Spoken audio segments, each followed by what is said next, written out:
Super Radio Brothers! It's time for the Super Radio Brothers. I think the one just had an accident. Yes, the Super Radio Brothers, we have returned. If there was any doubt, broadcasting from strategic locations all across the empire, it is the Super Radio Brothers. Happy SRB Day, Trent. Happy SRB Day, Rich. It's a pleasure to be here. I'm doing okay, except my phone's about to die. I just realized I forgot to charge my phone. What do you do, Trent? Does shows start? You got to have your. You do research on the phone. It gives you information. You got to have that thing charged before the show starts. How could you let that happen? I don't know. It just happens sometimes. I mean, it happens to the best of us. You act like you keep your phone fully charged all the time. Do you? Do you run your phone down all the time? No, it always catches. It's true. You know, when you least expect it, you see that tiny red bar, and you're in trouble, and your phone might die. You know, signal the taps music. The funeral is necessary. It's gone. And, you know, it's kind of annoying because now you got to wait for it to come back after you plug it in. You got to avoid all of that, Trent, especially before you have a job to do. You have a show to do. You have to be – I think part of show prep is making sure that your phone is charged. Well, thankfully, I can use my phone while it's on the charger. So I got it plugged in and we are ready to rock and roll. Oh, can you really do that? Uh-huh. Oh, okay. Excuse me. Yeah, excuse me. I sneezed. This story. Well, you were shocked by my question, and it made you sneeze. Yeah, it made me sneeze. I literally said, "Don't sneeze at it." Well, I just literally sneezed at your question. Oh. So, but what can I tell you? Sometimes it's necessary. All right. As long as you got the phone charging now, Trent, and you're ready for news. I'm ready.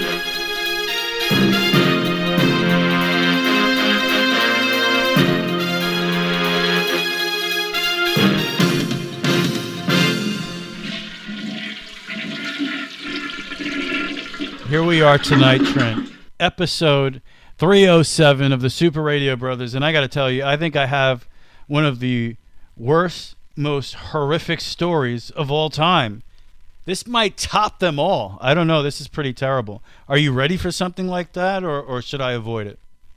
I don't know. Well, you already mentioned it now, so you might as well go ahead and tell the story. Even though I mentioned it, I'm not even sure I should actually broadcast this story. It's not right. It sounds actually impossible. So you know what?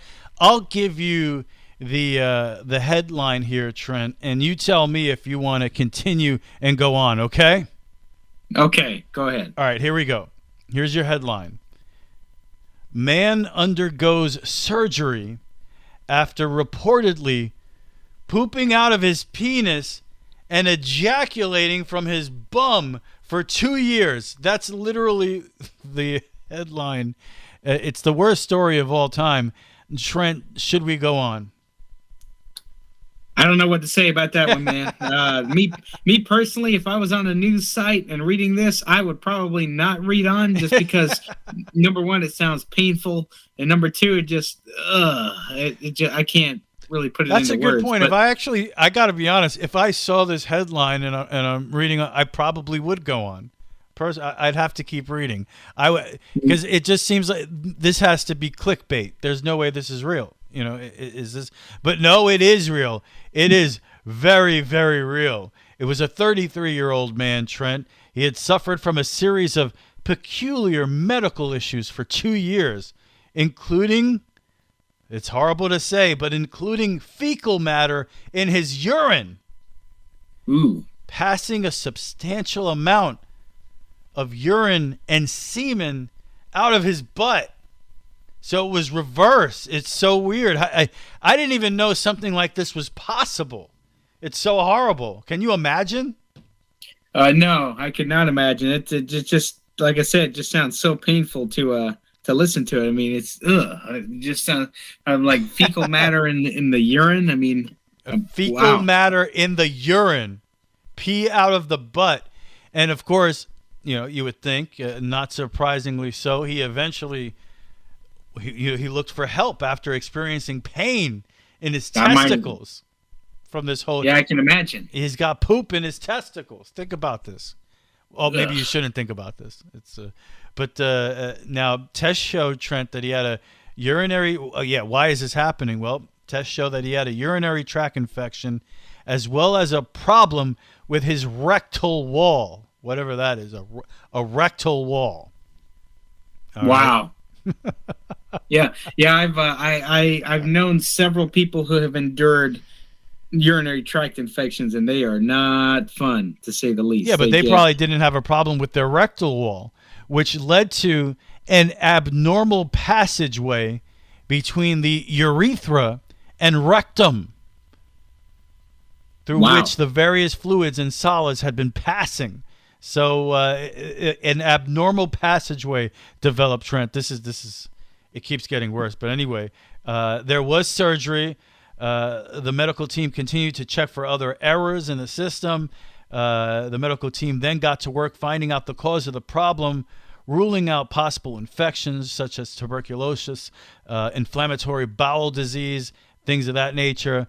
The man also denied having suffered any kind of rectal trauma in recent memory, or having undergone, I'm not really laughing, I'm disturbed, or having undergone any abnormal surgeries in the past. However, and here we go, here's the big finish, eventually it was discovered that he had been in a 3-week coma following cocaine and PCP intoxication. Oh, no. So he overdosed. So a night of cocaine and PCP led to pooping out of your penis. Trent, I just got to say, the key message in this entire story is say no to drugs. I mean, could you think of a better anti-drug campaign, ad campaign? Can you think of a better anti-drug campaign than if you use drugs, you will poop out of your penis? I don't think anyone in the world would ever use drugs again if they knew, hey, if I use drugs right now, if I go take some PCP, I might be pooping out of my penis.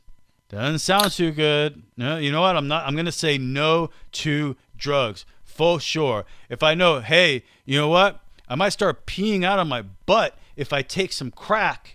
I'm not taking crack. It's cocaine.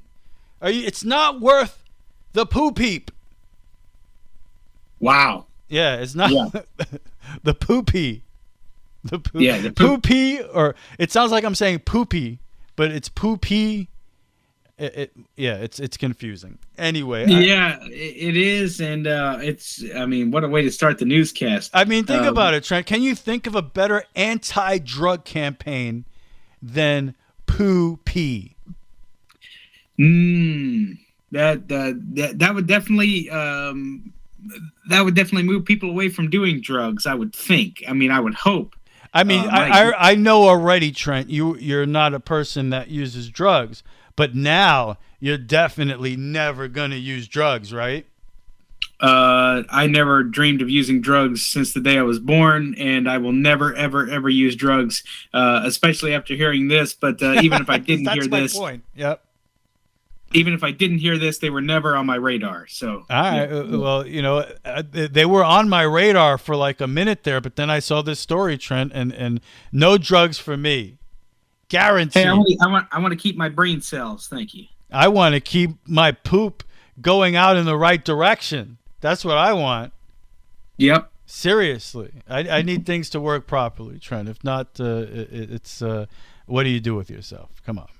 I can't be having poop in my pee. It's ridiculous. Anyway, sure. Anything else to add to that one, Trent? That's like I said, I think that is a record story right there. That is one of the most horrible stories of all time ever reported on Super Radio Brothers. Something as horrible as that. To know that that can actually happen, that you could develop an abnormal passageway in which fluids, they don't know where they're going. Anyway, I can't think of a more horrible story. It's a true story, and you heard it here on the Super Radio Brothers. Okay. Well, on that note, now we move from people pooping out of unusual places to now hearing about artificial intelligence. Artificial intelligence Oh, Skynet, the death of humanity. Yeah, I know about AI. Thanks, Trent. Yeah, now I'm gonna AI. have It's a very, nightmares. very vital part of our lives. But now they can. Apparently, with this mobile app, artificial intelligence can identify people's poop better than patients can in terms of medical things. One app, it's called Data Mobile, uses AI to describe poop more accurately than patients themselves.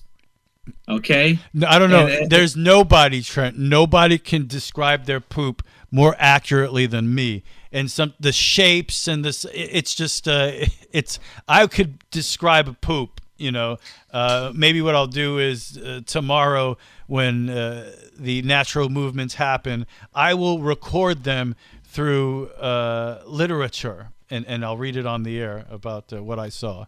It's like describing clouds. Sometimes clouds look like a boat or a plane or many different things. Well, it's the same with poop. There can be so much, Trent. So much. Yeah. The imagination. Yeah. So it goes on to say that, you have your I don't know why you would want to take your phone into the bathroom, but anyway, they have your. Everybody takes their phone into the bathroom. That's why it's the most dirtiest object in the entire world. How else are you going to spend a half an hour pooping? Oh man, that's crazy. Yes, yeah. Okay. So according to this, the app, you can actually snap photos of your fecal matter, whatever you want to call it, while you're sitting on the toilet before you wipe. And then you can send it through the app to physicians, and physicians can tell exactly what your poop looks like. And, they can tell if it's normal because according to reports, they say poop that is normal looks like a piece of sausage with the crack in it. Is that what a normal it looks like a sausage? A normal poop? It looks like picture a piece of sausage with a crack in it. I mean, with a crack in it. That's that casing, that's that special casing when you eat a good hot dog and it snaps, Yes. That's how you know your poop is proper. It's and a lot of and because of all of this, because of this application, it says that people are being diagnosed with more and more different things with what they have going on, like any gastrointestinal stuff, irritable bowel syndrome. I mean, I know you have diarrhea of the mouth, but I didn't know if you've ever had irritable bowel syndrome or anything like that. That's just something. It sounds like something you may have experienced. It sounds like I sound like the type of person who's experienced irritable bowel syndrome. Maybe. You just never know. I mean, I think everybody's had an upset stomach. Is that what that is? I have to be honest, I'm not even sure what irritable bowel syndrome is. Maybe it's chronic bad feelings in the tummy. Maybe that's what it is. Yeah, that's true. I don't chronically have that, but there have been occasions, Trent, after a good, a chili dog where things aren't going right, and you gotta get somewhere quick. You know what I'm saying? Correct. Yes, I know exactly what you mean. But I mean, it's just crazy. There are apps out for everything, and now when it comes to examining your fecal matter, there are apps that does that. And apparently, according to the reports, many people are using the app. And a lot of people are putting it to use. I don't think I need the app now, Trent. I know now that if my poop does not look like a sausage with a crack in it, there might be a problem. There might be a problem. I would say there's a very serious problem. Yeah, my poop comes out looking like a pretzel. Well, how did that happen? First of all, and second of all, maybe I should call somebody. Maybe this is a problem. Maybe pretzel poop means I'm sick. Doesn't look like a sausage. That looks like a pretzel. This conversation making me sick right now. So, and I think your story is informative, Trent, and important. People need to hear this. Yes, yes, they do. They do. It's very important. And people also need to know that man's best friend is man's best friend because dogs are awesome. I love Yes. animals, Trent. I do too. I like animals a Big lot. animal dude. And, every dog you have, I've had plenty of dogs throughout my life. They all have different personalities and have individual traits that separate them. Well, this couple in Texas, their dog, their golden retriever Huckleberry, he's become well known in their neighborhood, Trent. You know why? Why? Because he likes to jump on the roof. This Really? dude gets on the roof and it freaks the neighbors out. They're passing by the house and they look up and these people have a dog on their roof. Like, what is that? That's not natural. That's just weird. So they keep ringing their bell. Hey, do you know there's a dog on your roof? And they have to explain how their golden retriever has a tendency to hang out on the roof of her house, and she has to assure them that he's safe and well taken care of. They had to put a sign out on their lawn, Trent, so that people stop ringing their bell, and the sign reads, "Huckleberry is living up to his name." And this, first of all, this sign is way too long. If you want to put a sign out that's going to get people's attention and stop them from going and ringing your bell, it's got to be 2 words. No soliciting, stay away, don't knock on my door. It's got to be a short message for people. This message is too long, but I'll read you the sign anyway. Yeah, if you ever came to my house, I would put a sign just for you. It would be dedicated to you that said "Stay away." I put it on in front of on my front door. Okay. I'd say, "Quote, stay away," end quote. And I would know it was meant for me, and even though I obviously drove a long way, I would turn away and go back home, Trent. That's it. With tears. But you'd be very upset in the process. Yes. The sign reads, Trent, "Huckleberry is living up to his name and learned how to jump onto our roof from the backyard. We never leave him in the backyard without someone being at home. He will not jump off unless you entice him with food or a ball." That's a pretty long, and it continues. "We appreciate your concern, but please do not knock on our door. And we know he's up there, but please feel free to take pictures of him and share with the world." And it goes on. One neighbor had a very good question for them, Trent, related to poop news here. And the question was, has the dog ever pooped on the roof? And as a dog owner, I would tell you there's no doubt at some point that dog has pooped on your roof. It's just a dog gets somewhere new and they feel like they got to poop there. It's just it's what they think. And he joked. He said, "You know what? I was wondering why my gutters have been clogged and there aren't any trees around them." That's not funny. That's not. Well, I mean, I have a dog. I have my mother has a dog. It's a Chihuahua, and he talks about pooping on the roof. He has pooped pretty much everywhere in the house. But if only he could get up on the roof. I mean, the thing about this dog is not trained. The owners, aka my parents, did not necessarily do a great job of training him because they let him get away with certain things, and he's just learned. I can poop freely and everything, and he does. And I imagine if he could get up on the roof, he would be doing the same thing there. He'd just take it as just another day in paradise. Well, when I first got my dog, Freya, the very first thing she did when we let her into the house was go into the bedroom and poop in our bedroom. That's the first thing Freya did. The very first thing she did coming into this house. Now, gladly I can say that was the only time she has ever pooped in the house in 3 years. So, but in the backyard, there is not one spot in that backyard she has not pooped on, and even we have a little vegetable garden there, Trent, with the tomatoes and the produce, and there's some hay there, and now she's gotten it in her that she wants to poop on the hay. So they like to poop wherever they can find something new, man. It's just does she have anything to say about it right now? No, she's kind of chill. She's just I'm surprised. Oh, She's okay. really relaxed right now. So she doesn't know that you're talking about her. No, she's looking at me. She knows, but she's making sure I don't say anything particularly bad. She's actually, dogs are proud of their poop. So she's like, oh, Dad's proud of me. He's talking about my poop, my doggy poop. Oh, good for you. Yeah, she's That's happy fantastic. She's happy about it. She's happy about it. Yeah. Well, a dog's life is very interesting. I did not know that dogs were into real estate, but apparently this German Shepherd decided to sell his $8 million mansion. Can you believe that? Are you Around messing? A Biscayne? German Shepherd sold his mansion? Yes.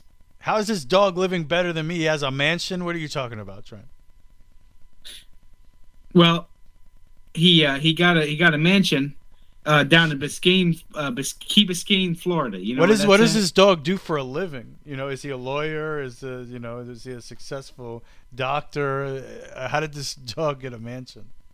I'm so fascinated by his story, Trent. Well, the Gunther's Gunther is the dog's last name, and apparently he's got several handlers, and he got a trust. He got access to the handler's trust and took the cash out and decided, why not? I'm going to sell this mansion and get some money for it, because this is 4 generations of handlers. These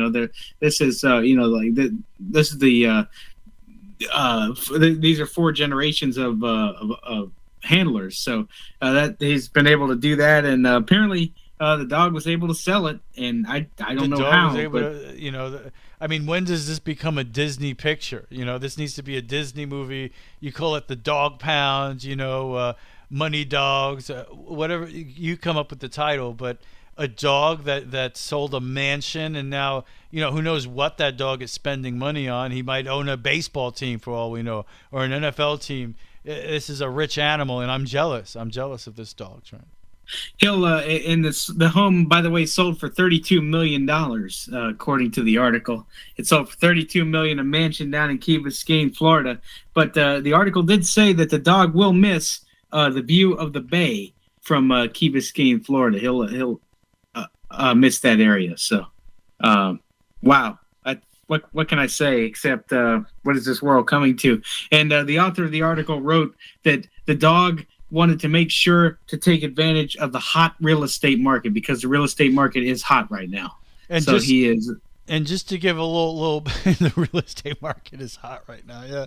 Yeah. Whether you're a human or a dog, you have to take advantage of the hot real estate market that's out there right now, especially in Florida. But this is pretty interesting. I just pulled up that the story that you're reading, that this dog they're claiming is from a long line of dogs bequeathed the fortune of a German countess.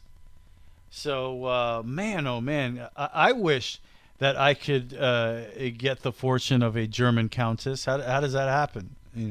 I don't know, but these dogs got it. So maybe just for being good-looking dogs, that's how that could have happened.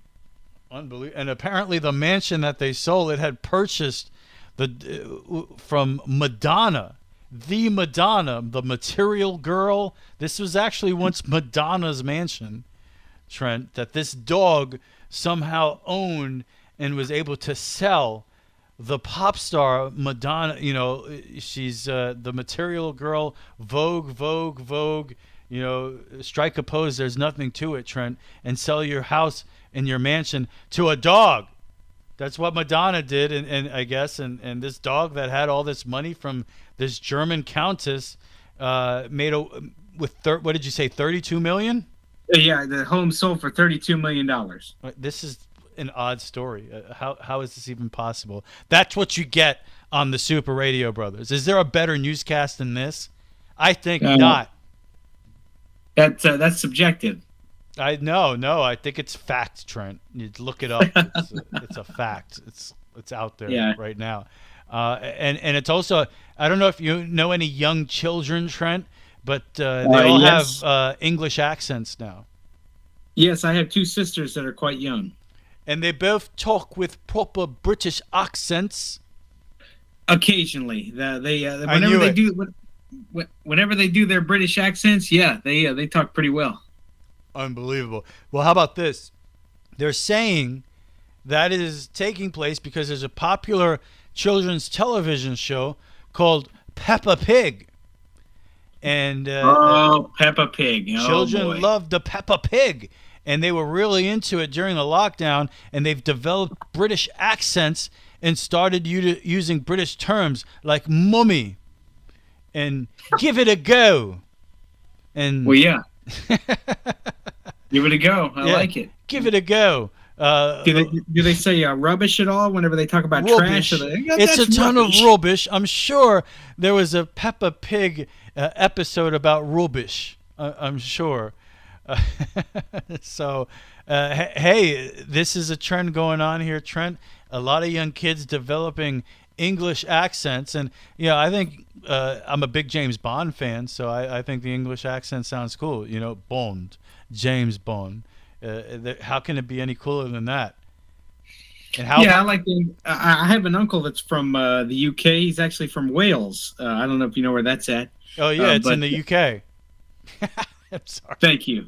But yeah, it's he's kind of in the south. I think it's like the south central part of the country, or something, or around that area. But yeah, he's from Wales, over in Great Britain, and man, he loves.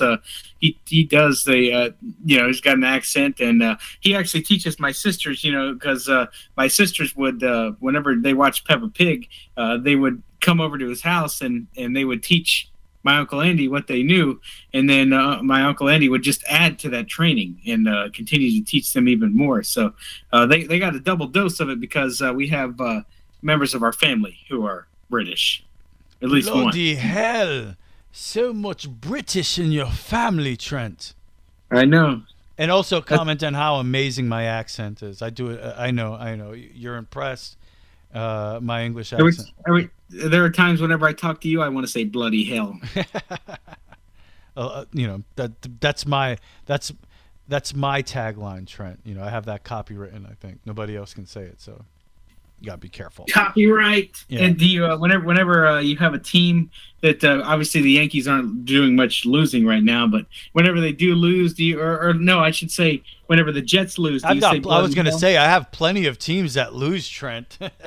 Don't be clouded by the success the Yankees have. All my other teams suck. Yeah, the Jets. Like every time the Jets lose, are you the type that, especially whenever you know that they were gonna win that game, or whenever you were like, oh man, they had a chance to win this and they didn't? Are you the type of person that goes, oh bloody hell, my team lost? No, the language is much more colorful than that. Believe me. Oh, okay. Yeah, trust me, I'm not surprised. I can't say the things that I say after some Jets losses here on this show. Yeah, don't. Yeah, let's. You can spare me from that. That'd be great. You don't want to hear it. Believe me, it's kind of like poop pee. It's terrible. You don't want to hear about it. Yeah, I don't know. I don't know how you can get the. Yeah, a lot of kids watch. Do you know anybody that watches Peppa Pig? Freya does, but she has not developed an English accent yet. It's still more like a roo roo. That's so. Okay. Yeah. What else you got, Trent? Okay, I got this right here. Everybody's under some stress every now and then. But you know what happens? Apparently in Turkey, there is a Turkish stress coach that allows his clients to hit them. Yes, you heard that right. To hit him whenever they are stressed and whenever they have sessions. He claims that most of his clients have the strength of women that are like 13, 14 years old, which is very stereotypical. He's very stereotyping. What is he saying? Like these little girls can't hurt me type of thing? Oh yeah, he's one of those guys. It's like, oh, he's not worried about getting hurt. And apparently a lot of people are really benefiting because I've heard testimonies. I read testimonies in this story that said, when women or not just women, but when everybody's there, they feel a lot better after hitting this guy. He must be a real asshole. I can't wait to hit this guy. He's such an asshole. Yeah. Well, I mean, think about it. I understand the therapy aspect of it, but if you're working with a therapist and the guy is genuinely likable, how do you hit that person? I wonder how that therapy actually works, how it goes. How does he convince you, take out your aggression, your anger, and hit me? How does he convince them that that's going to make them feel better? Because it's not the same hitting a nice person as compared to hitting the person you actually want to. Right.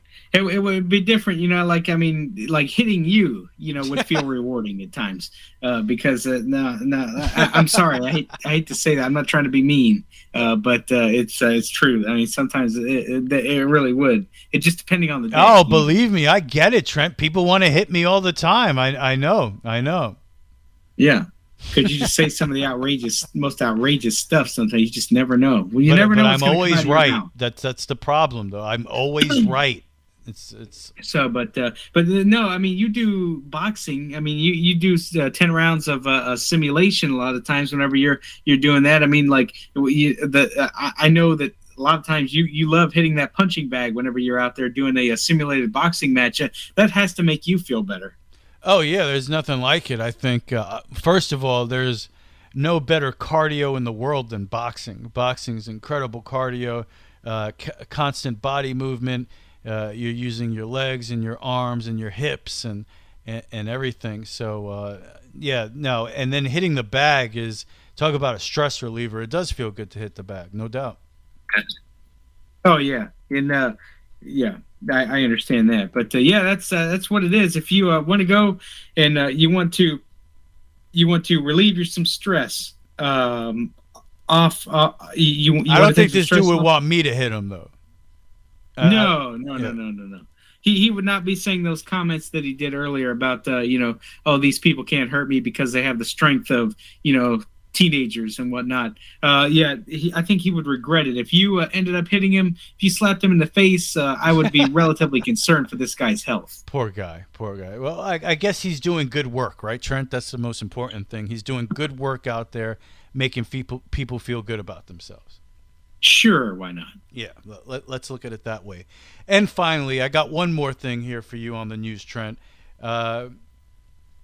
How about this headline? Check this one out. You'll dig this one. Everybody will.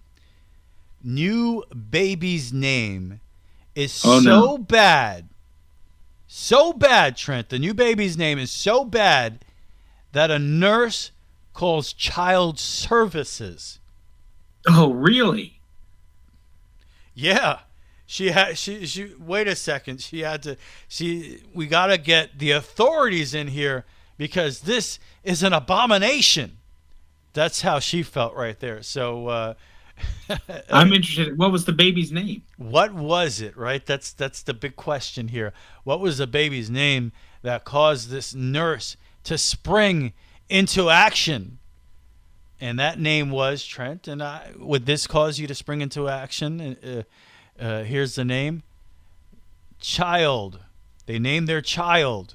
Are you ready, Trent? Why don't you take a guess? What would be so horrible that you'd have to? What would someone have to name their baby?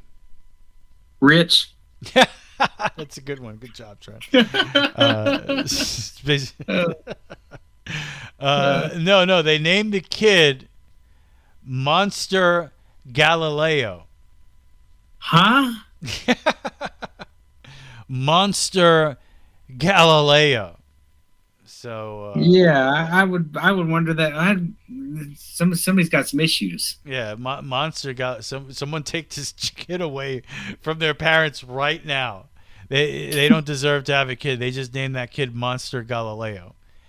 So yeah, I mean, can you imagine the kid being made fun of at school, talking about, oh, your name is Monster, you're a monster, literally and figuratively. Can you imagine when that kid gets older, he's going to be made fun of not just in middle and high school, but even in adulthood too. So apparently, the parents wanted to name their child Monster Galileo, and the nurse pleaded with them, "Don't do it. That's so stupid." I don't know if that's what she said, but that's what I would say. And when they wouldn't budge, she called child services. But the parents persisted, and apparently now the little monster now goes just by Galileo. So, okay, that's fine. But you know what? That wasn't even the worst name mentioned in a recent post on Reddit about different crazy names that nurses found people trying to name their child. How about this one? This one's good, Trent.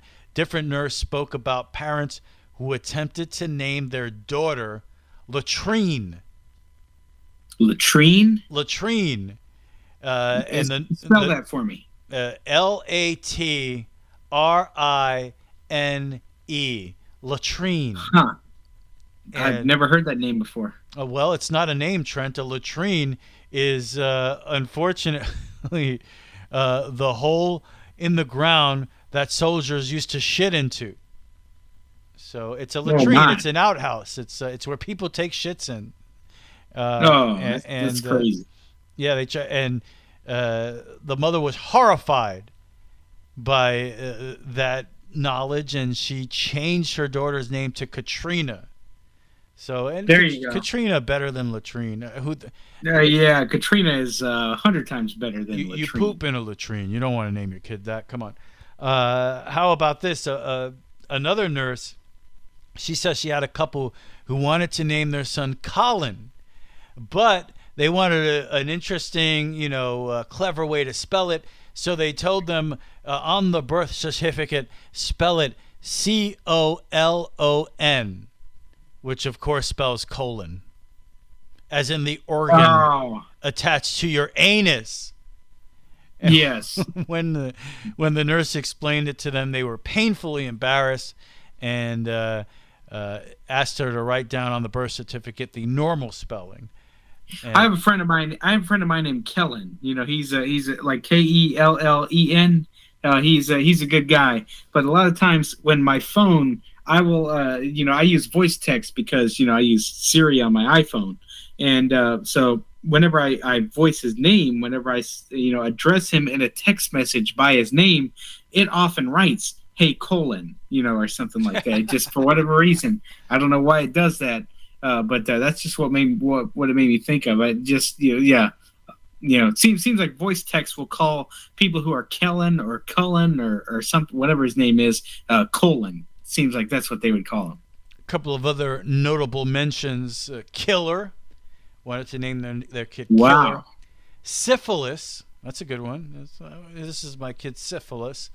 And finally, Sweet Prayer Sunrise. That's a good name. That's an interesting one.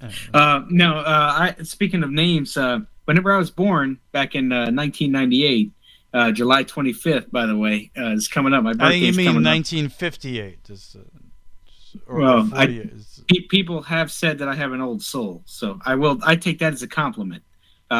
People say that I have an old, mature soul, and to be honest with you, instead of being insulted by it, which I'm not, I'm the polar opposite. I take that as a compliment. It's very honorable that anybody would say anything like that to me. Yeah, my soul is really old. I've lived at least 100 different lifetimes. So right, but the maturity level's not there. Reincarnated. There are things you lose between lives, So.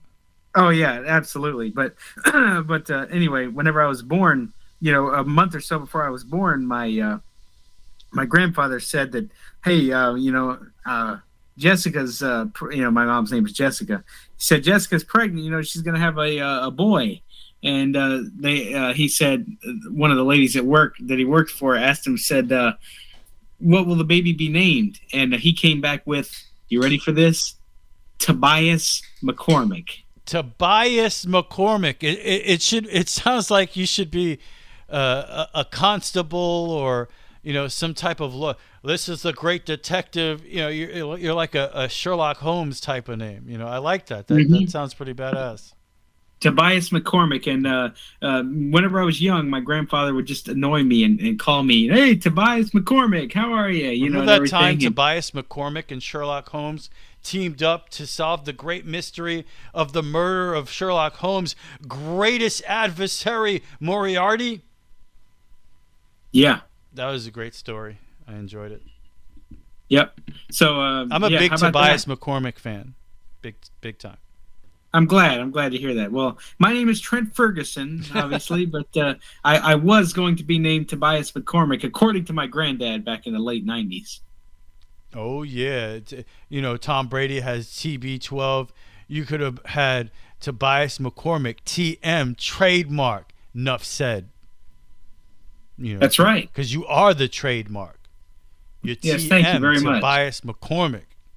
I like that. I'm kind of with Me it. too. It's almost as good as my RC3. I might use that here and there. Yeah, it's okay. Yeah, it's pretty great, I think. Top of the line, catchy, amazing. But Tobias McCormick's pretty good too. That's not bad. I got a couple other. How about And then I was looking at this trend. There are a couple of crazy names out there from celebrities, like Kim Kardashian named her daughter Northwest. How about that one? Huh. Northwest. I'm gonna name. Oh, you get it now. Explain Yes, it. Explain it to me. I don't get it. You don't get it? Kim Kardashian and Kanye West? Where's the North come from? I don't know, but I know where the West comes from. Yeah, West makes sense. The North, Northwest, and then of course the craziest one to me is Elon Musk, right? What he named his kid, and I don't know. There were some numbers in there, some letters, and a symbol. And I'm like, what basically, is it? There was an algebraic expression in there. Yeah, I'm like, well, what does he think his kid is? R2D2 or some kind of Star Wars character? So I'm looking at this name, and I don't know what I'm supposed to say. Maybe you're supposed to say the number different from the number. But so I got a robot, Trent, to tell me how to pronounce Elon Musk's child's name. You ready for this? This is yeah, play it. Here you go. Are you ready, Trent? Do you want to know what this kid's name is? I do. I don't want to know. Maybe I won't play it. No, I'll play it. Here's my robot. You ready? A12. That's his kid's name. Huh? Did you get that? Here you go. Here, listen again. A12. A12. X-A12? Ash, I think. That's what I'm hearing. Ash. X-Ash. H, which is what the symbol is, the symbol looks like a combination of an A and an E. But it's X and then the symbol and then A-12, and it's pronounced X-A12. So there you go. That's his. Would you name your son Trent X-A12? Not even close. Yeah, I know. I would name my son X-A13 for sure. That's where I would go. So, yeah, it'd be a little different, but I think Elon Musk, he must be onto something there. People. Oh, without question. I mean, he always is. He is innovative, he did buy Twitter. Yeah. Oh, exactly. In 20 years, everybody's kid's gonna be X-57. That's the future of names. You just don't know it yet, and you're making fun of this guy, but he's ahead of everything. He's Elon Musk. That's right. Isn't it? I mean, think about it. That's Elon Musk. So clearly, we should get ahead of it and he's ahead of the game. Yeah. That's the way it goes.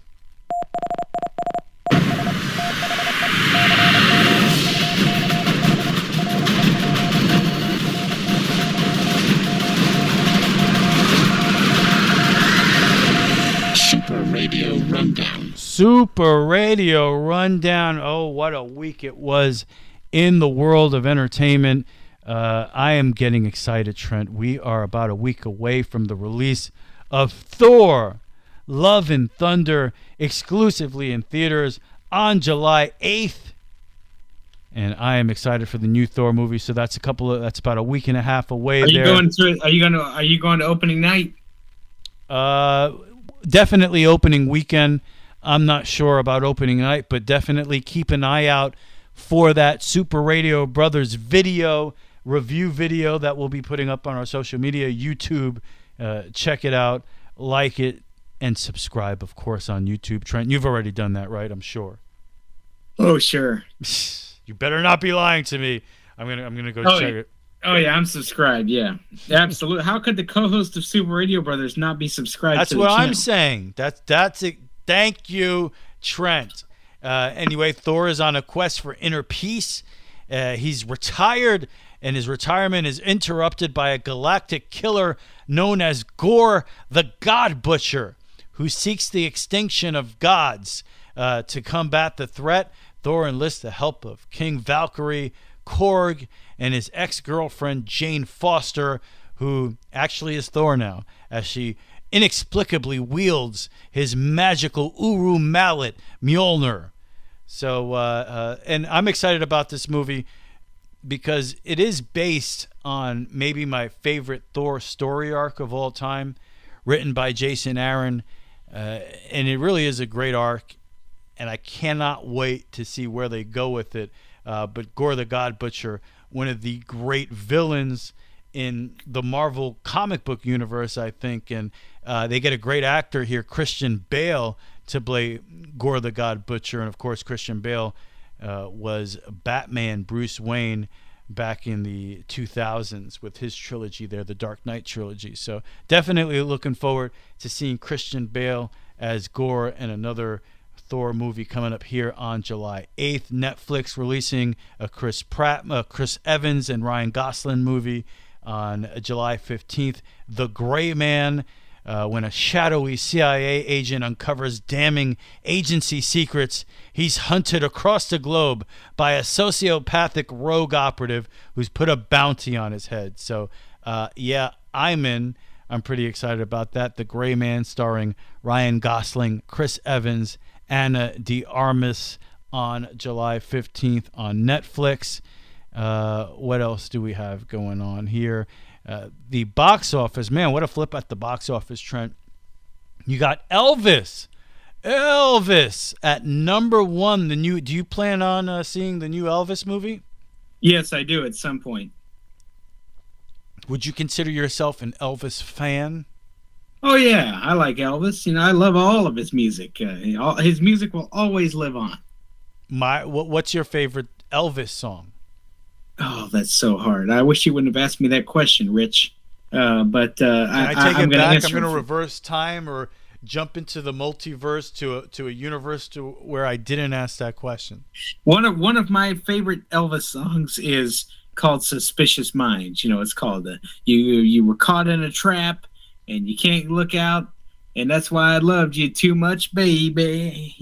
That's part of the way the song goes. That's a great song. Wow, look at you digging deep. I don't think I've ever heard that song.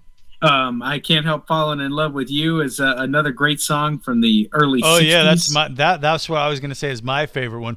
Like a river flow gently to the sea. I think you ruined the song for me. Come on, Trent. Take my hand. Don't I sound good? Come on, man. They should have tried to get me to play Elvis because I sound so much like him. Oh yeah, no, I can't wait to see that movie. Yeah, I should check it. I don't know what the reviews are so far, but the last really good kind of superstar musician artist movie was with Robbie Malek and the Queen movie. I forget what the name of it was. Bohemian Rhapsody, I think was the name of it. That was pretty excellent. So if it's nearly as good as that, it should be pretty good. I mean, Tom Hanks is in it, and Tom Hanks usually is never in something that's bad. No, Tom Hanks is a class act. Top Gun Maverick jumping up into the number 2 spot, passing Jurassic World Dominion, showing that Top Gun is going to have more staying power here. The Black Phone, which I think is a horror movie, at number 4, and the Buzz Lightyear prequel Lightyear in at number 5 there. How about this, Trent? The FCC commissioner is calling on Google and Apple to ban TikTok. Is it TikTok or TikTok? TikTok. TikTok, like the top of the building, right? No, I think it's TikTok. Like, you know, Top. top. Okay. Top. Yeah. No, it's Ock. It's TikTok, Trent. Not TikTok. What are you talking about? It's TikTok. That's what I'm trying to explain to you, Oh. doofus. It's TikTok. In a tweet Wednesday, the FCC Commissioner Brendan Carr shared a letter addressed to the chief executives of Apple and Google, respectively. He raised concerns over TikTok's Chinese ownership, saying it harvests swaths of sensitive data that new reports show are being accessed in Beijing. Carr referenced a recent BuzzFeed news report that revealed that Beijing-based employees of TikTok's parent company, ByteDance, have repeatedly accessed private information on U.S. users, despite company assurances to the contrary. Are you a big TikTok user, Trent? No, I do not use TikTok at all. The only social media I have are Facebook and Twitter. I use the Gram occasionally, but I'm not on it enough to, you know, post pictures and everything. But the TikTok, I have never gotten into TikTok. I don't use TikTok, Snapchat, or any of those, really. Well, he also goes on to say that TikTok is far from just a funny video app for young people, calling that aspect of its business sheep's clothing, meant to disguise the fact that it's a sophisticated tool for mass surveillance. I mean, we did learn last week that TikTok is used to pick up different hobbies, you know, like cleaning and all that kind of stuff. So, I mean, it only makes sense. Yeah, and also you could probably learn how to be a master spy and yeah, set up surveillance systems, secret, and be a secret super spy. Sure. You can learn all of that stuff on TikTok. Wait a second, TikTok sounds pretty cool. Maybe I should have TikTok. I'm kind of thinking that I'm missing out on something here, Trent. Maybe I should have TikTok. It sounds like it. Yeah, maybe you should. Maybe you should create it and let me know how it goes once you get on there. Well, I'm a really good dancer, so you I are? understand. You know, if you're a good dancer, you should be on TikTok. So maybe I should be dancing on TikTok. Oh, okay. I mean, I got the moves, bro. I'm sure. Yeah, It's pretty- I've heard other people talk about him. Yeah. So They speak very highly of him too. how about this? Sticking in this realm here, a bill in Minnesota would prevent platforms from using recommendation algorithms for children, making them addicts of social media. They want to protect kids, and it's called the Protect the Kids Act, and it's a bill, Kids Online Safety Act, that would prevent these companies from using algorithms that suck children in and make them addicts to social media. Do you support something like that, kid? Trent, the U.S. Senate trying to pass a bill called the Kids Online Safety Act, requiring social media companies, among other things, to create tools that allow parents to monitor screen time or turn off attention-sucking features like autoplay. I mean, I think so. I mean, you know, a lot of people's, you know, a lot of kids' attention spans these days are relatively short, and one of the reasons is they spend so much time on social media. So if they can kind of eliminate that time, or not eliminate it completely, but decrease it in increments, then I think the parents will be happy with their result. Well, let me play devil's advocate, and we could be one of these political shows, Trent. So, you think that's a good thing? Well, I think it's a bad thing. How about this? Kids are already stupid. That's not a secret. Kids are dumb. They got to learn stuff. So it's not social media's fault. How about that argument? It's just the platform in which the information is delivered. We would have a good debate like on CNN or something, you know. So. Oh, yeah, without question. It's not about how it's delivered, Trent. It's about how dumb kids already are. It's not about social media. Kids are naturally stupid because they're young. That's my whole argument. Right. Okay. I see where you're coming from. Yeah. So, anyway, I think I won that debate on CNN. Yeah, you did. Congratulations. I feel good about myself. I feel good. Video game news. Video game. Yeah. Does that get you excited for video games, Trent? I'm just so thrilled. Yep, I'm ready. ready for the video. Let's see what new games came out this week. I've been struggling with that. New games, trying to find some new games and all of that, but let's see here. I do have some interesting video game news here, though. Not new video games, but how about this one, Trent? The most popular video games in the country right now. So, and what are the most searched video games? And most of them are still all tied to bigger universes like Star Wars and the MCU, according to a study conducted by an online gaming platform, Yahtzee Craze. They analyze Google Trends. So Star Wars games are the most trending in the United States, with 7 states searching for these games more than other titles. So everybody's into the Star Wars games. Next most popular title on the list is Mario, which has been trending for the past 5 years. The Japanese franchise made its debut in 1983, and obviously still one of the most played games in the world. Everybody loves Mario Brothers. Resident Evil and Call of Duty tied for 4th place. Now, here's where the story gets interesting. I actually have a breakdown here, Trent, state to state, what the most searched games were on Google this past year. Are you ready for it? Sure, I'm ready. Yeah, you're right. Okay, you're ready. So let's go for it. New York, Wisconsin, and South Carolina. Their most searched game, Call of Duty. So a lot of Call of Duty fans in New York, Wisconsin. Okay, a lot of people like Call of Duty up in those parts. Okay. Yeah, some online gaming there. Colorado, Massachusetts, Nebraska, New Hampshire, New Mexico, North Dakota, West Virginia. They're all searching for Star Wars games, Trent. For whatever reason, really? It's Star Wars #1 in those states.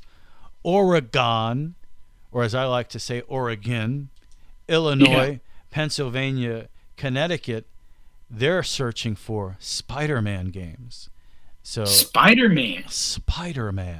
What are people searching in Florida? Florida's not on the list. That's a good question. But finally, Louisiana, Oklahoma, and Washington, their most searched for game is Resident Evil. So pretty cool breakdown there. Yeah, that's a nice breakdown. The only thing the only critique I would make to that list is, they need to add Florida and Georgia and so many other states. Yeah, nobody cares about Florida, and I'm very upset about that. I need to know what the most searched game in this state is. It's probably in the Sunshine State. In the Sunshine State. Yeah. U.S. video game developer admits Star Wars games on Nintendo Switch are broken. They're basically saying this game, you download this Star Wars game, which is an old game. It's Star Wars Knights of the Old Republic 2. They have developed it for Nintendo Switch. Well, you can't beat it because of a glitch. So I just went out and spent $15 on this game in the Nintendo store. And look at that. Our lovely producer, Sharon, has produced an answer for you, Trent. The most searched for game in Florida. We actually have this. Are you ready? Oh, yeah. Great job, Sharon, by the way. Thank you. Yeah, so she's got the answer for us. Assassin's Creed. Okay. Creed, the #1 game searched for and I'm so over Assassin's Creed, so that wouldn't be me adding to those numbers, Trent. I'm not really. No, but it could appeal to many of our other listeners. You just never know. It's not all about you. But it is. For me, I take a very rich centric approach, Trent. Oh, I know. Yeah, it's all about me. So avoid Star Wars Knights of the Old Republic Part 2 because they give you some nonsense, loophole you can go through to try to beat it. But that's kind of ridiculous that I just bought a game that I can't beat because of a glitch. So I'm not into it at all. Really cool game, survival video game coming up. Valheim. It's an online game up to 10 players. Basically, you're in Valhalla as a dead Viking, and you're fighting against the enemies of Odin. It sounds super cool, but it's only going to be on Xbox in 2023. Already a big hit on PC. It sounds really cool. I would be kind of into this if it was on PS5. But yeah, Odin, my dog's husband, for sure, is central to this game. You have to defend Odin. So I would be way into that. Looking forward to it in 2023. But unfortunately, Trent, I just I can't play it. I don't have an Xbox. I have a PlayStation 5. I'm not so upset about that, but at the same time, sometimes, every now and then there's a game that'll come out for the other system where you're like, man, you know what? That would be pretty cool to have, and I don't have it. So I'm sorry. Well, you need to go out and buy the other system then. You need to make sure you have every type of PlayStation and gaming system you have, just in case the video game doesn't work with one of those systems. You have a backup. Yeah, just in case of, well, yeah, it's about the exclusives when you do something. I know a lot of people that have a PlayStation and an Xbox. I actually do have a PlayStation 5 and a Switch. I've always owned the Nintendo system just so I could play the Zelda game. But I could see the reasoning behind that, but there's just not enough exclusives on Xbox that make me want to own an Xbox, especially, these consoles are super expensive and now impossible to get. And speaking of impossible to get, Trent, championships sometimes can be impossible to get. You know what I'm referring to? Yeah, unfortunately. You don't have to be so somber about it. Hey, it is the sports, though. I know what you mean. It is the sports, right? Super Radio Brothers Sports.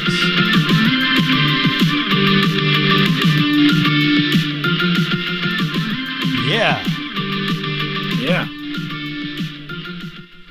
Yes, Super Radio Brothers Sports. Trent, take it away. Well, we got to talk about the Tampa Bay Lightning. As much as I hate to, they did lose the series, but you know what? There was no lack of competitiveness, and there was no lack of fight in their loss this past Sunday night. I am amazed, first of all, that the Lightning took the Colorado Avalanche to 6 games, because looking at those first two, after Tampa Bay lost the first two, and then they lost the first one just extraordinarily bad fashion. They were like 7-0. They got shut out. It was like a football score, Rich. I was thinking that the Tampa Bay Buccaneers were playing or something. Who knows? And then on Friday, they ended up losing by a lesser margin for Game 2. And I'm going, okay, Colorado's just too fast.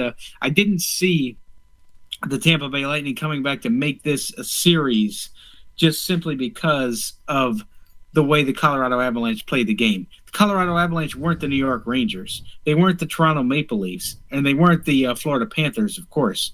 And they showed that they were fast. Tampa Bay just couldn't get the puck out of their own zone a lot of times, and when that happened, Colorado spent a lot of time in the Lightning zone.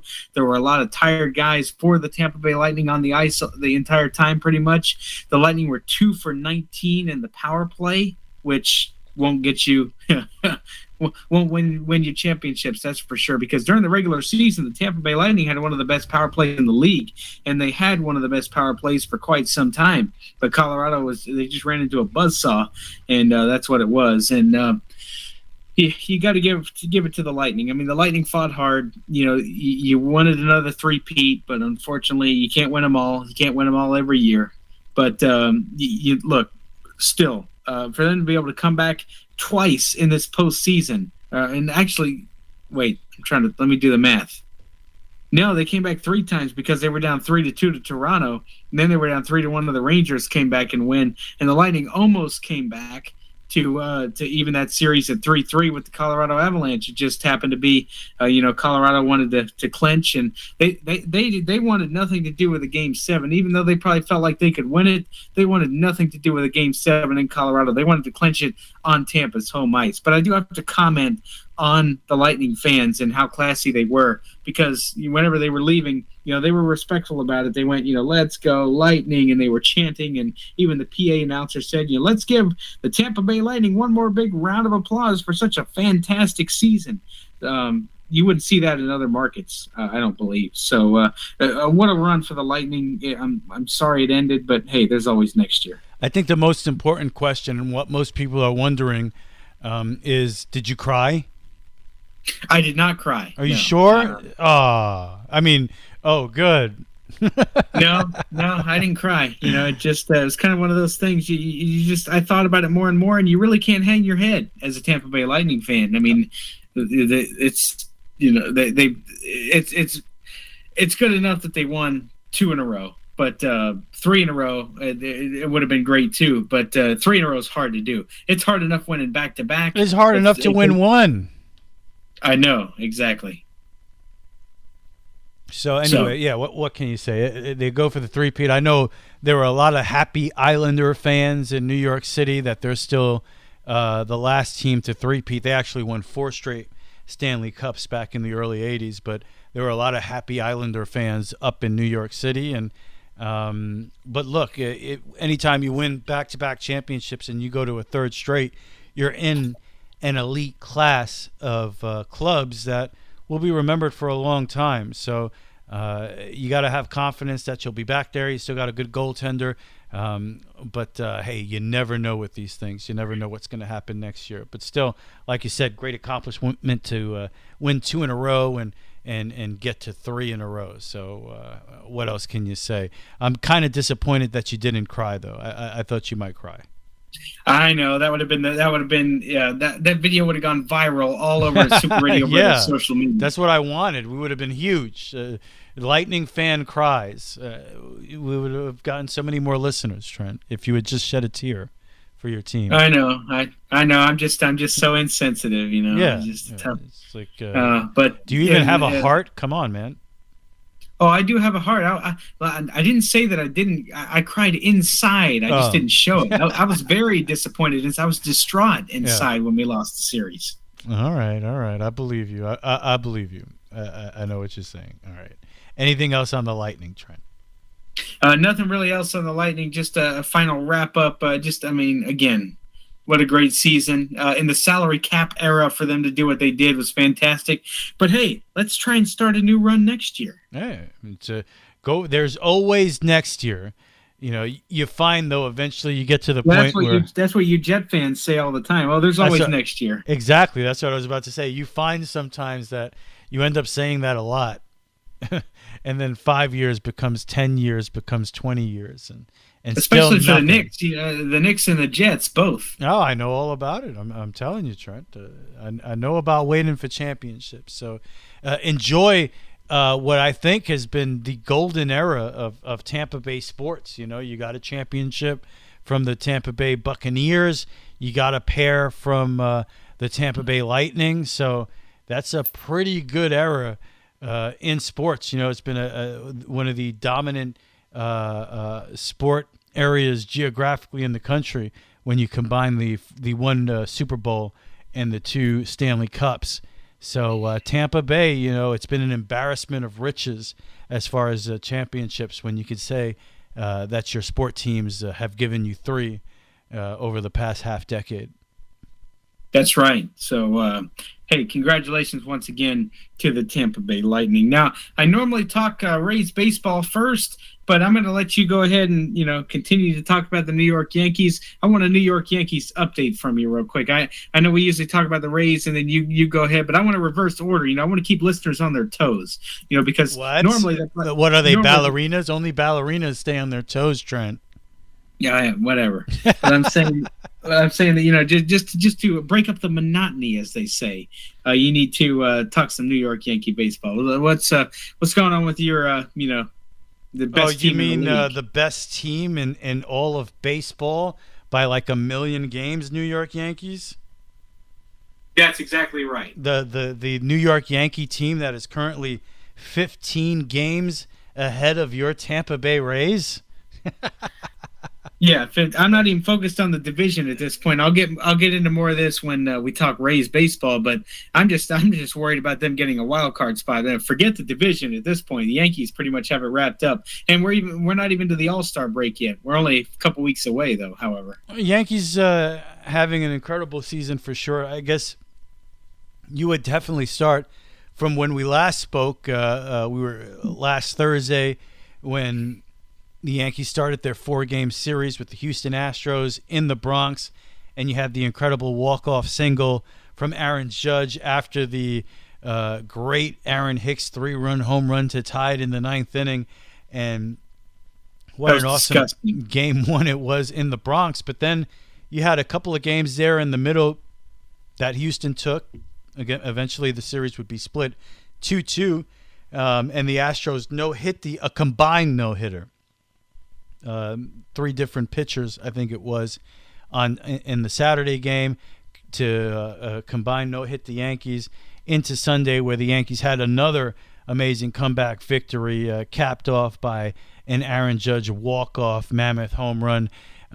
So you just look back at that series, right, and that's what you think about as a Yankee fan, as you're so many games ahead in the division, and it's looking like it's an inevitable conclusion to the season where you're going to get the division and you're going to get the top seed in the American League. You now look at the Astros and you see that that's the other team right now. And things can change. We're not even at the All-Star break, but and I know there was an injury during their last game with the Mets there, the Astro with Alvarez. So we'll see what happened there, a collision in the outfield. But the Astros are definitely the other team. We looked at this 13-game stretch where the Yankees were going to play 2 games against the Rays and the Blue Jays and the Astros, top competition, and they sweep the Rays at home, and they take 2 out of 3 in Tampa, they take 2 out of 3 in Toronto, and then they split here at home. A couple things about this series in the split against Houston. You could be negative about the series and say, oh, the Yankees got no hit on Saturday, a combined no-hitter. First of all, I can't get into the combined no-hitter thing. It's not the same. All right, if a pitcher no-hits you, if you get one guy to go in there and get a no-hitter, that's a no-hitter to me. When you get into the combined territory, it's like, okay, yeah, the Yankees had no hits that day, but it just doesn't feel like an actual no-hitter. Now, I'll say this. The Astros had a chance to make that combined no-hitter actually mean something, because if they go out there on Sunday and they beat the Yankees in the 4th game and they take 3 out of the 4 games, now as a Yankee fan, you dwell on that no-hitter. You're like, man, not only did we get combined no-hit, you went 15 straight innings of no-hit baseball, and the Astros took 3 out of 4 games. You feel pretty shitty as a Yankee fan, and you're looking at it, you're like, man, regardless of what the Yankees have done here so far this season, Houston's the better team. But the Yankees pretty much flipped that script on Sunday. They get combined no-hit on Saturday, no-hitter into the 7th inning on Sunday, broken up by a mammoth home run from Giancarlo Stanton. Then you get the big home run, and this is all on my birthday, by the way, so it was a great game to watch. You get the big 2-run home run in the 8th from LeMahieu, and then the walk-off home run from Aaron Judge in the 9th inning to send the Yankees home a winner there and take 2 out of 4. A couple things about this series. First of all, and to me, that eliminates any negative feelings of being combined no-hit on Saturday when Aaron Judge rips your heart out twice in 4 games. 2 walk-offs in one series, both by the best player in baseball, the MVP this year, Aaron Judge. If you were to ask me before the series, what would you rather have in a split? A combined no-hitter or your best player walking off twice? I think my best player walking off twice is way more impressive and incredible to watch than a combined no-hitter, which is nothing. But it's at the end of the day, it's 1 game in the standings. But we had Aaron Judge ripping your heart out twice in the series with walk-offs. Another way to look at that series against Houston is the Yankees hit a combined 123 batting average for the 4 games, which is the lowest average in history for a team in a series that didn't lose the series. So when I look back at this at the end of the day, Aaron Boone said it at the end of the 4th game, it really doesn't mean anything. It's all going to come down to October, and most likely we know it's probably going to come down to these 2 teams again, and that's when it's all going to matter. But, when and Aaron Boone is right, this series doesn't mean anything. But when you look at it, the Astros played pretty much flawless at points, and they had a great series. They held the Yankees to a 123 batting average for the series and only got a split. The Yankees played horribly in this series, and they still got a split and 2 dramatic Aaron Judge walk-off home runs. So I take the positive approach, and I thought it was a positive series for the Yankees.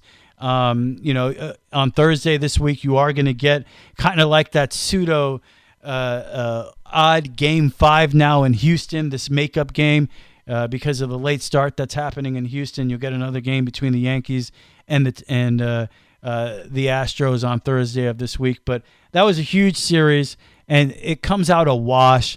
And anyone who thought to begin with that Houston was going to be some kind of pushover, an easy matchup for the Yankees, I don't care how many games they win this year, that's clearly not going to be the case. As a matter of fact, if you were to press me on it, I would tell you, regardless of the start that the Yankees have had here, which has been incredible, the team to beat in the American League is the Houston Astros. This is a team that's been to every single American League Championship Series. It doesn't matter what players they lose, whether it's a Garrett Cole or a Correa going to the Minnesota Twins. They're still right there at the top of the American League. They are the team to beat. They're the American League champions. They're the team that's been getting it done every single year, basically since 2017. So I don't care what you look at the Yankees. After their 3-game sweep of the horrible Oakland A's, they're 56-20, which is amazing when you just look at it. They matched the 2001 Mariners and the 1998 Yankees for baseball's best 76-game start since 1930. So, they're doing incredible things, but the Astros are the team to beat. Don't fool yourselves. They're the team that's been to the American League Championship Series for 5 straight years and continue to get it done and are champions. So it's up to the Yankees to overcome them. So when you have that team coming into the Bronx and you get a split and you played as poorly as the Yankees did, that's a big-time win, especially when 2 of the wins were Aaron Judge ripping your heart out. It doesn't get much better than that. And just to throw another stat in on how the Yankees have played here, 57 home runs in June. That's the most in the history of June. So they continue to just play incredible baseball. Judge hit his 29th home run in the 3rd game of the 3-game sweep against Oakland. We'll see what happens with Houston Thursday. Now the Yankees do play the Cleveland Guardians over the weekend, Trent, and the Guardians are right there with the Tampa Bay Rays battling it out for those 3 wild card spots. Do you become a Yankee fan this weekend and hope the Yankees take care of Cleveland and you could get yourself in a wild card position there, or do you continue to hold out hope for the division? I think the division is pretty much wrapped up. And it goes without saying. The Yankees are 56-20 through 76 games. They're 15 games behind Tampa Bay and double-digit games behind, or 15 games ahead of Tampa Bay, double digits ahead of Toronto, Boston, pretty much everybody in the American League East.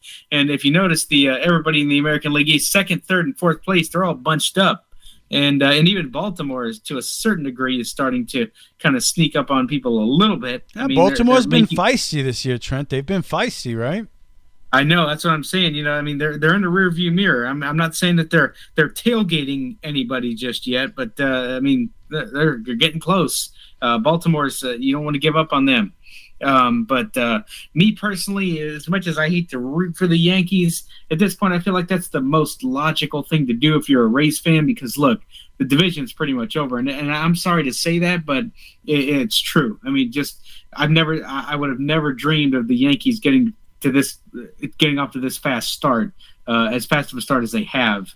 And I don't see it. Trent, at possible. the beginning of the year, everybody was picking the Blue Jays to win the division, so you wouldn't be the only one. What the Yankees have done here has shocked a lot of people, and I was there with the chorus of Yankee fans, not very happy with the offseason that this team had, and feeling like they should have done more.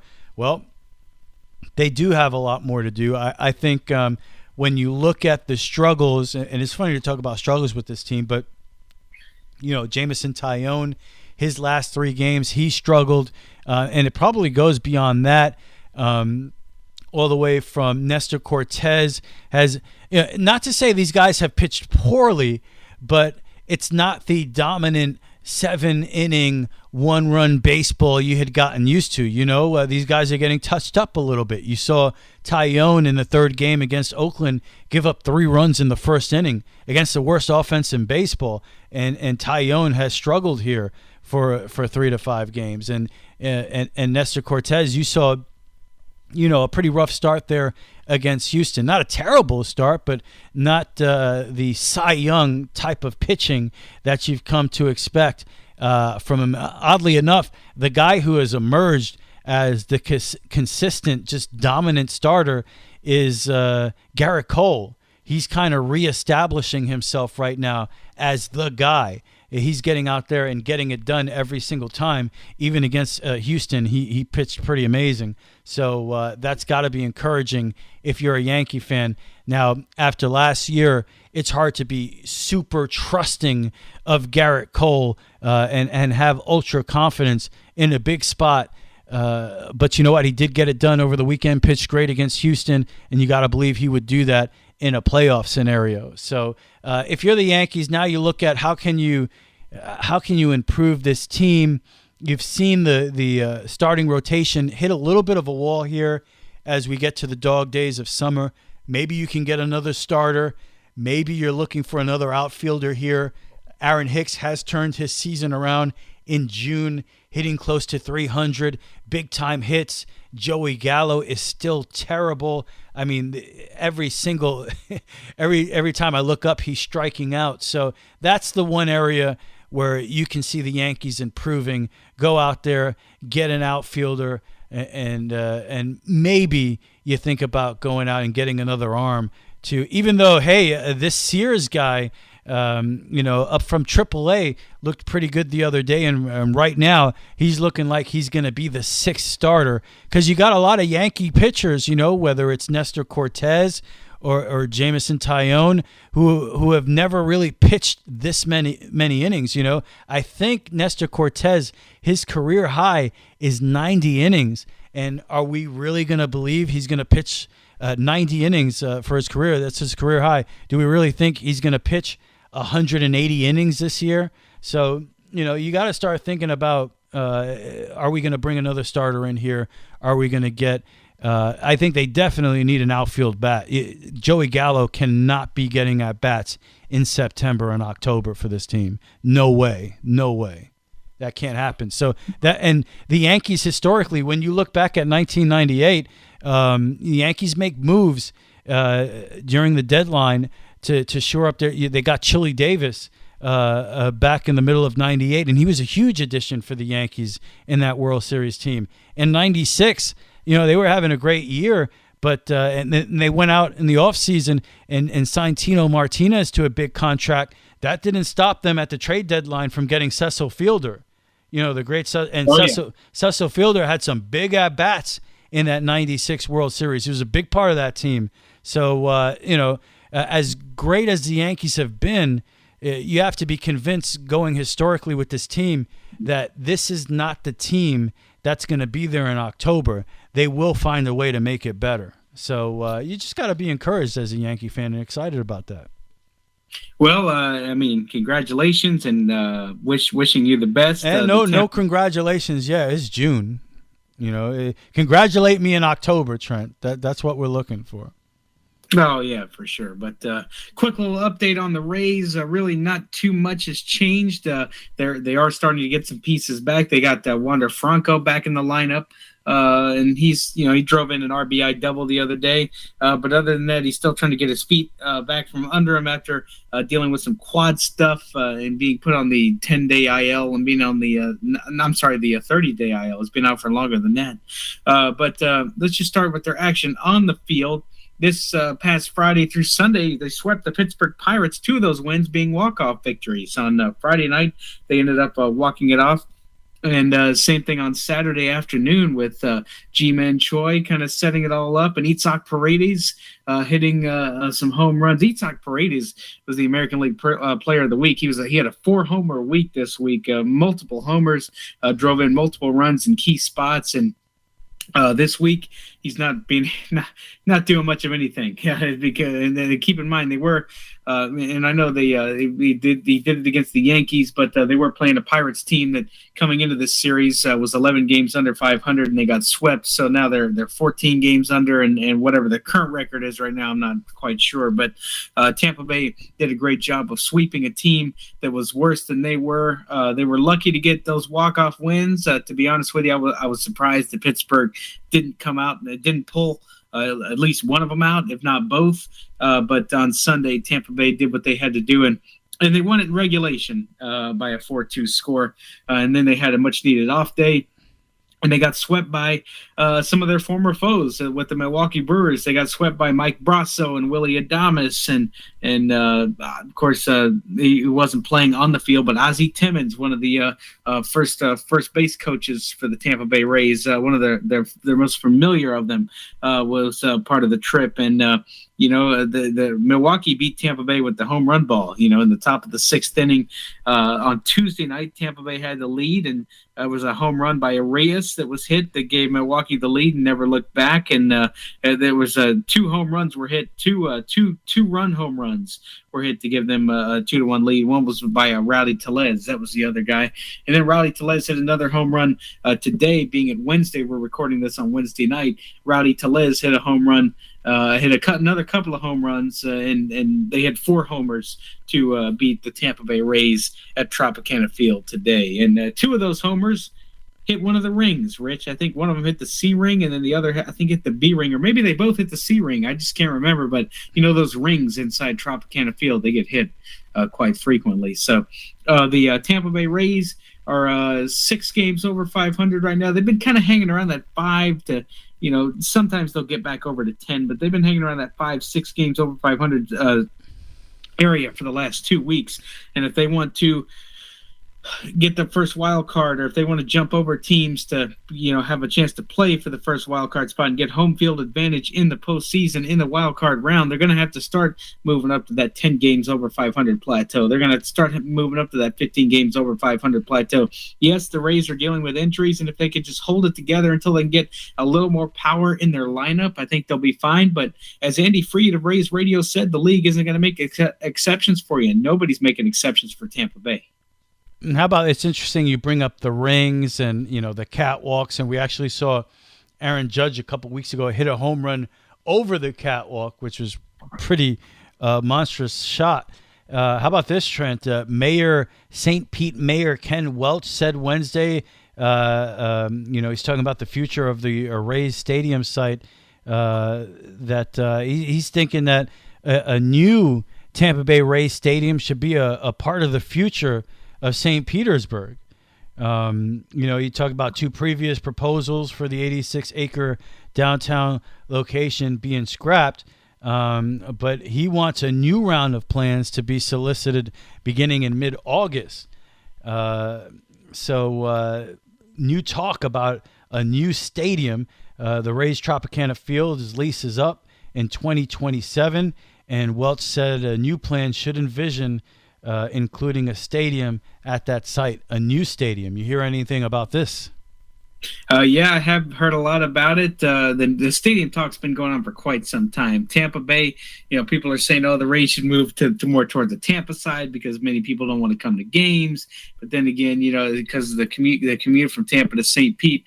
Look, I think if the Rays build a new stadium, it's got to be on the Tampa side, because if you're looking to get more people to come to games, you're going to have, in terms of logistics and in terms of transportation wise, you're going to have a lot easier time getting folks from Tampa, to come to that Ybor City site. But, and yes, I understand St. Pete wants the Rays. They want the Rays there. The Rays have done a lot of great things for that area, but I don't think St. Pete is the proper city for Tampa Bay. I really don't. And who knows? They can move over to Ybor City and not sell out at all, just because a combination of a couple things. I mean, it depends on how the Rays are playing on the field. If they're not contending whenever they first get over to Ybor City, nobody's going to want to watch a baseball team that's not contending for the postseason. But then again, also you look at it too, where you have just the fans of baseball are just kind of deteriorating as it is. People complain about the game being slow, and they complain about you have the pitchers have to face 3 batters when they come in from out of the bullpen, and vice versa. So a lot of the baseball purists are not happy with the game right now, and they're trying to appeal as much as they can to young people, but they still got a lot of work to do, and that could be another contributing factor for fans not wanting to attend baseball games. I think it all comes down to winning sometime. And I'll tell you what, the game I went to Memorial Day weekend, that place was jam-packed. So, you get the right team in there, you get winning going on, and you just get a new ballpark. I've been to Tropicana a couple times.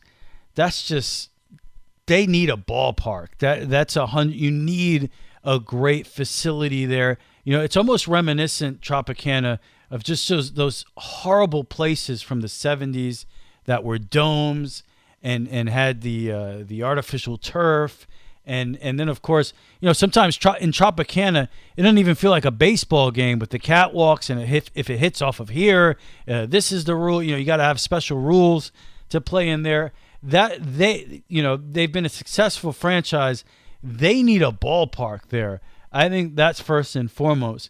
When you talk about St. Petersburg or Tampa, I don't know. I think winning will bring people in, but it's also winning in combination with the place that is modern, within the modern baseball standard. I think it's only one of 2 stadiums in all of baseball that still uses artificial turf.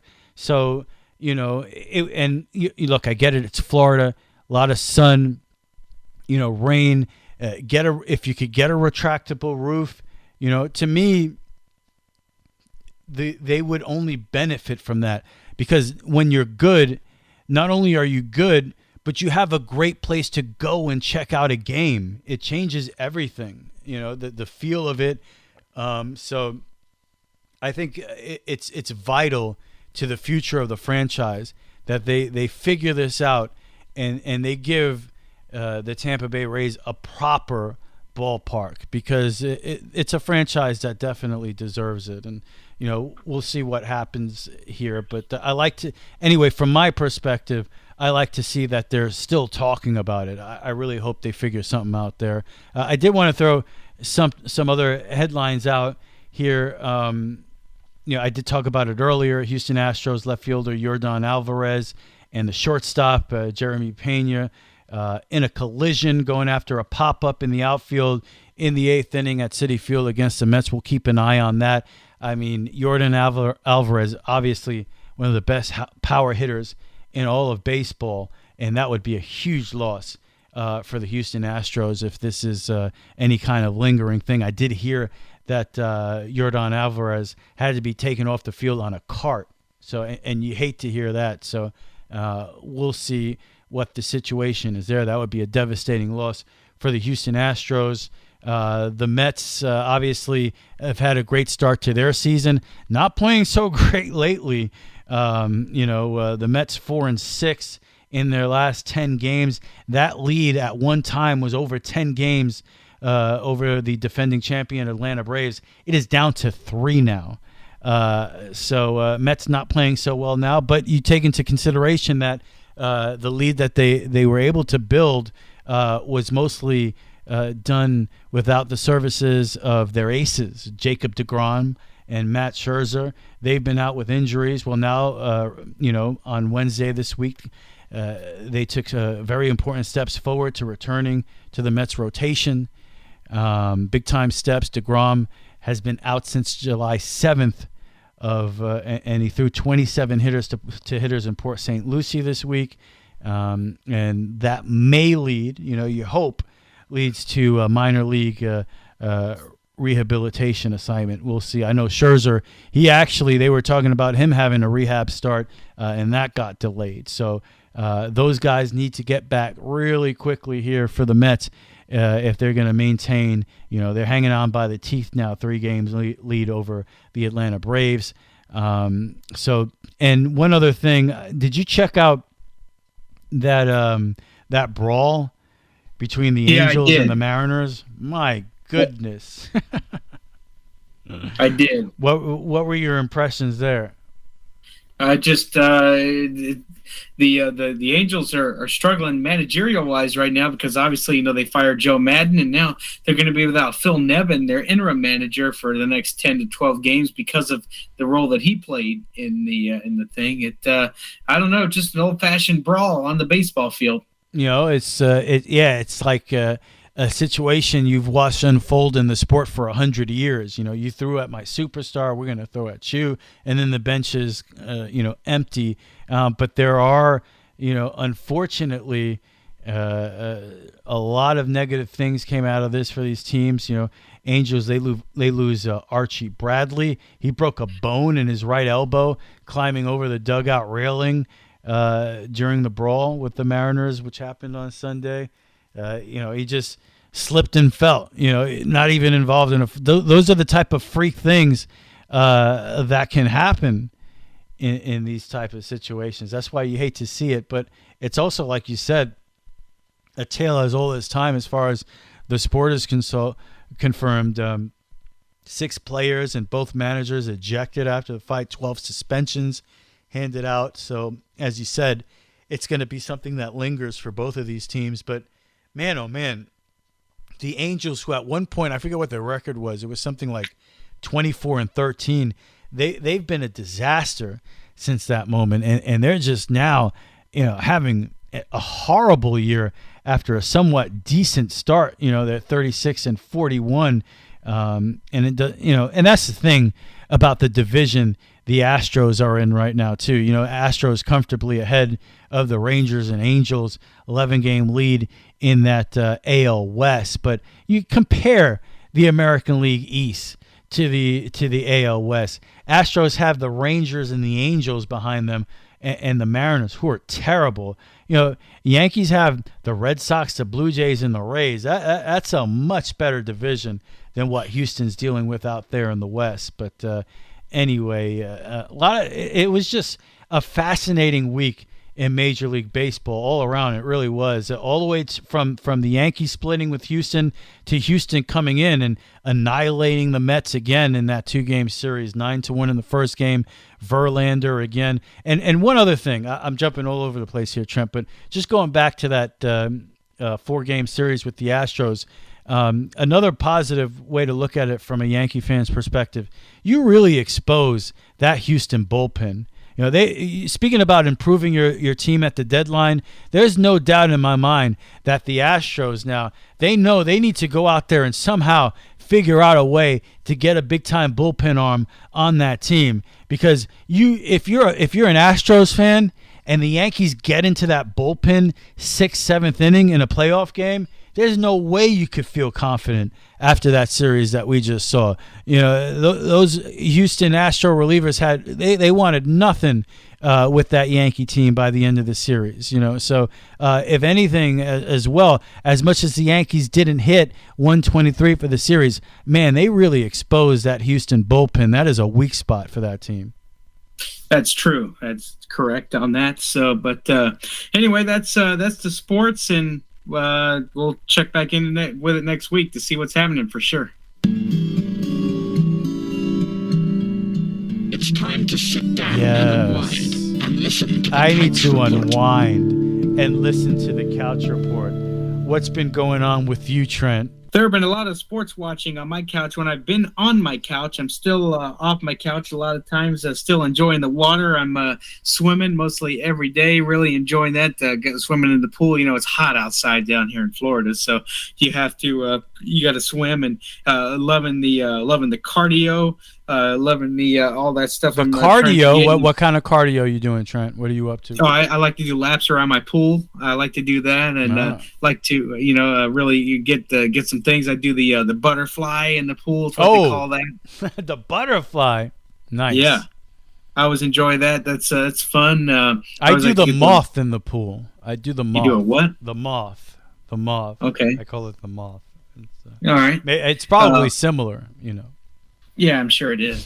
But yeah, we've been doing that, and just kind of enjoying life in general. Getting ready for the 4th of July. Going to have a little celebration with the family, and just enjoy myself there.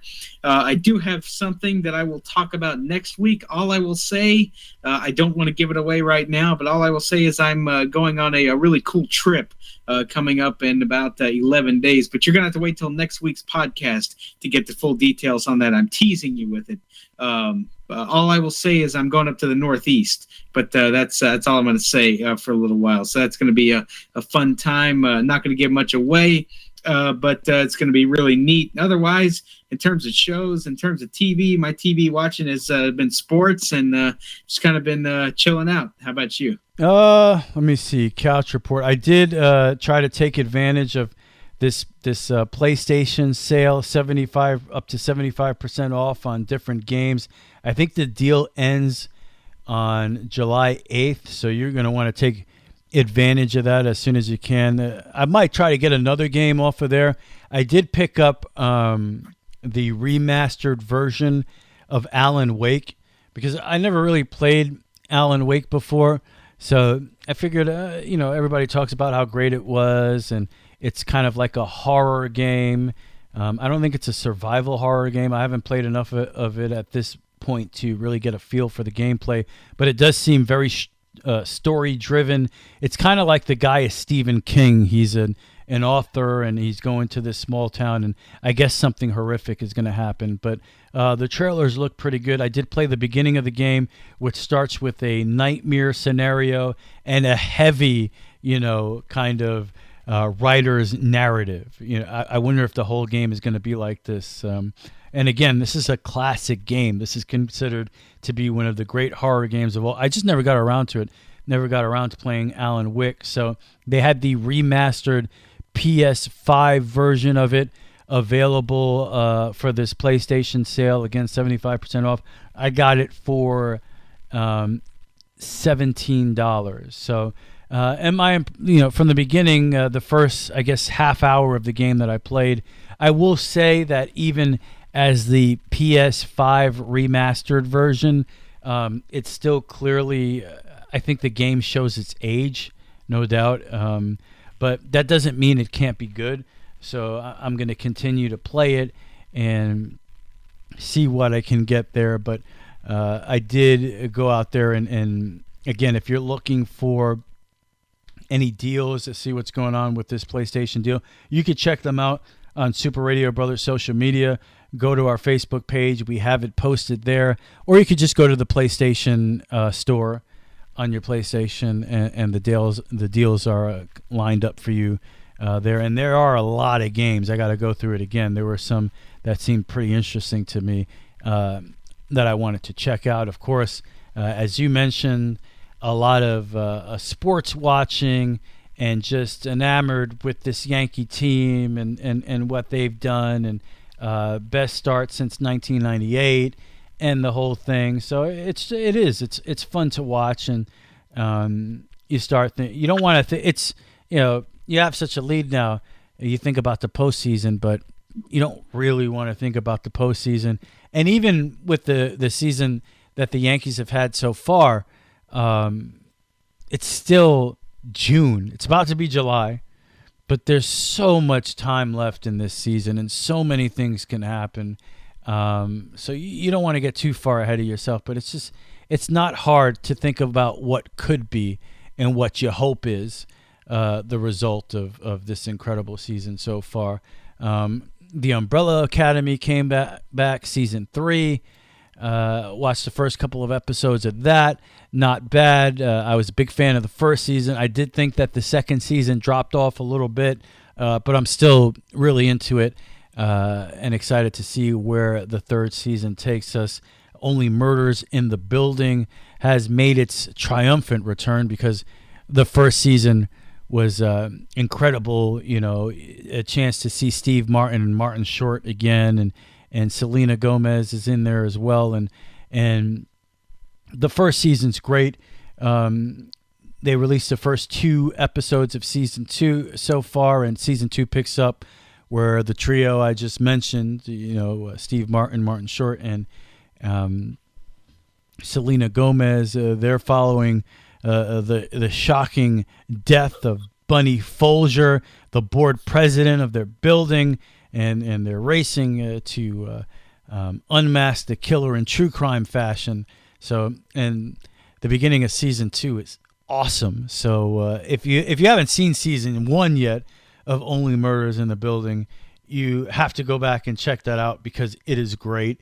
And season 2 so far, a really incredible, fun start for sure. So, I can't. I'm not the only one saying it. It really is great to see those guys.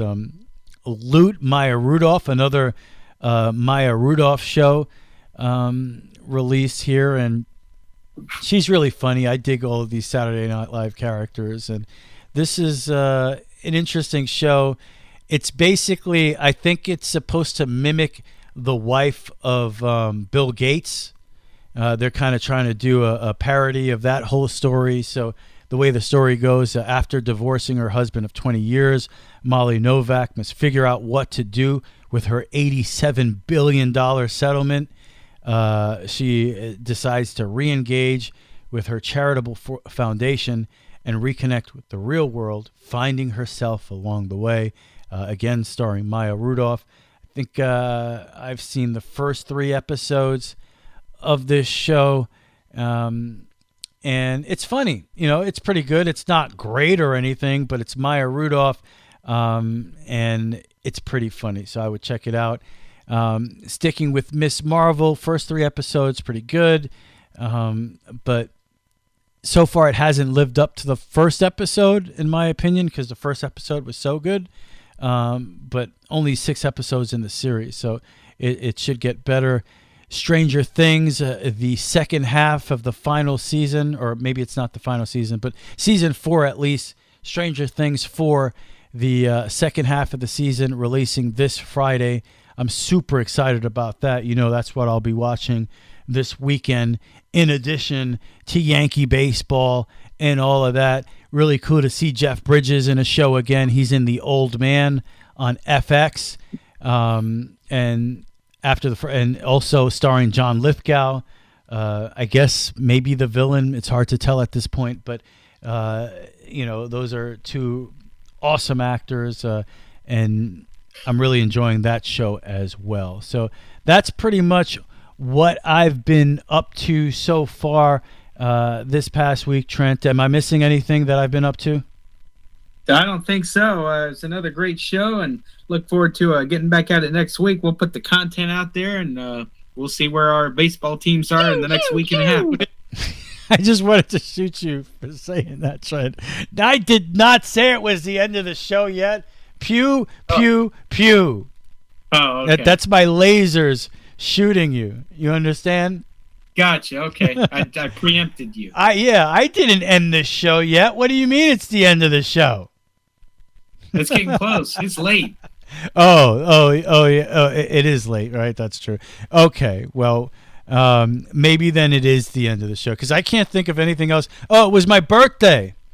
That's right. I forgot. Yeah, it was my birthday over the weekend, and I had a great time with the family and watched a dramatic Yankee comeback to end the series in proper fashion in the Bronx with the Houston Astros. One interesting aspect of that, DJ LeMahieu, he hit the big 2-run home run to tie the game in the 8th inning of that game. DJ LeMahieu's jersey number is number 26, Trent, and my birthday is June 26th. So I don't know if that, but I didn't tell the audience, Trent. My goodness, I can't. You're And you know what? One of the best birthday presents you got the other day was me calling you. That's right. I did call you on your birthday. I appreciate that. Thank you so much for acknowledging me on my birthday, Trent. Now I feel good. I spoke about myself and my birthday. Now I'm ready to end the show, Trent. Okay, very nice. Oh, man, I hope you have a great weekend. Enjoy all of the sports. In the words of Bob Dylan, time is an ocean, but it ends at the shore. The Super Radio Brothers have reached the shore. See ya! Bye, y'all.